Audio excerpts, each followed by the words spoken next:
నమస్తే, welcome to KK news. నేను శ్రీదేవి.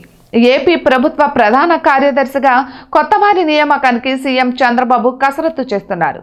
సమర్థ అధికారిని నియమించాలని భావిస్తున్నారు. ప్రస్తుతం చీఫ్ సెక్రటరీగా ఉన్న నీరబ్ కుమార్ ప్రసాద్ పదవీ కాలం ఈ నెలతో పూర్తి కానుంది. అయితే చంద్రబాబు ఇప్పటికే కసరత్తు పూర్తి చేసినట్లు ప్రచారం నడుస్తోంది. సీనియర్ ఐఏఎస్ అధికారి సాయి ప్రసాద్ పేరును ఖరారు చేసినట్లు ప్రభుత్వ వర్గాలు చెబుతున్నాయి.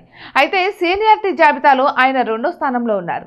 అయితే మొదటి స్థానంలో సీనియర్ ఐఏఎస్ అధికారిని శ్రీలక్ష్మి కొనసాగుతున్నారు. అయితే ఆమె వ్యవహార శైలి అందరికీ తెలిసిన విషయమే.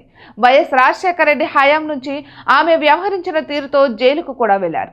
అనారోగ్యానికి కూడా గురయ్యారు. చిన్న వయసులో ఐఏఎస్ అయిన ఆమె తన భవిష్యత్తును చేజేతులా ఇబ్బందుల్లో పెట్టుకున్నారు. జైలు నుంచి రావడంతో పాటు ఆరోగ్యంగా కోలుకోవడంతో తెలంగాణ కేడర్కు వెళ్లారు ఆమె. కానీ జగన్ సీఎం అయ్యాక మళ్లీ లాబింగ్ చేసి ఏపీ కేడర్కు వచ్చారు. అమరావతి రాజధాని విషయంలో అతిగా ప్రవర్తించారు. ఇప్పుడు వైసీపీ అధికారానికి దూరం కావడంతో పోస్టింగ్ కూడా లేకుండా పోయింది. అన్నీ సవ్యంగా ఉంటే చంద్రబాబు సీఎస్గా శ్రీలక్ష్మిని తప్పకుండా అవకాశం ఇచ్చి ఉండేవారని అత్యున్నత అధికార వర్గాలు అభిప్రాయపడుతున్నాయి. ఇక వాస్తవానికి వైసీపీ హయాంలో శ్రీలక్ష్మిని సీఎస్గా చేస్తారని తెగ ప్రచారం నడిచింది. అప్పట్లో సీఎస్గా ఉన్న సమీర్ శర్మ పదవి విరమణ చేశారు.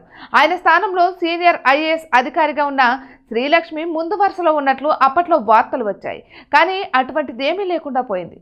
1988 బ్యాచ్కు చెందిన శ్రీలక్ష్మి ఉమ్మడి ఆంధ్రప్రదేశ్లో గనుల శాఖ కార్యదర్శిగా పనిచేశారు. రాష్ట్ర విభజన తరువాత తెలంగాణలో పబ్లిక్ ఎంటర్ప్రైజెస్ శాఖ ముఖ్య కార్యదర్శిగా పనిచేశారు. అటు తర్వాత ఏపీ కేడర్కు వెళ్లేందుకు ఆమె దరఖాస్తు చేసుకోవడంతో తెలంగాణ ప్రభుత్వం ఆమోదం తెలిపింది. ఏపీ కేడర్కు మారిన తర్వాత జగన్ ప్రభుత్వంలో మున్సిపల్ శాఖ కార్యదర్శిగా శ్రీలక్ష్మి పనిచేశారు. ఇక ఇప్పుడు కూటమి అధికారంలోకి వచ్చిన తరువాత ఆమెకు పోస్టింగ్ లేకుండా పోయింది. ఉమ్మడి రాష్ట్రంలో మైనింగ్ శాఖ కార్యదర్శిగా పనిచేసిన సమయంలో గాలి జనార్దన్ రెడ్డికి అనుకూలంగా వ్యవహరించారనే అభియోగాలతో సిబిఐ కేసు నమోదు చేసింది. ఓబులాపురం మైనింగ్ కంపెనీ నుంచి ముడుపులు కూడా తీసుకున్నారని పేర్కొంది. ఈ కేసులో చెంచల్గూడ జైల్లో శ్రీలక్ష్మి ఏడాది పాటు ఉన్నారు.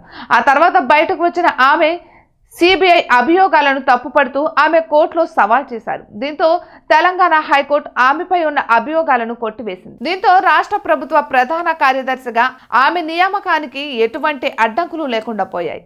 అయినా సరే జగన్ సర్కార్ ఆమె పేరును పరిగణలోనికి తీసుకోలేదు. ఇప్పుడు చంద్రబాబు సర్కార్ సైతం ఆమెను పట్టించుకునే పరిస్థితే లేదు.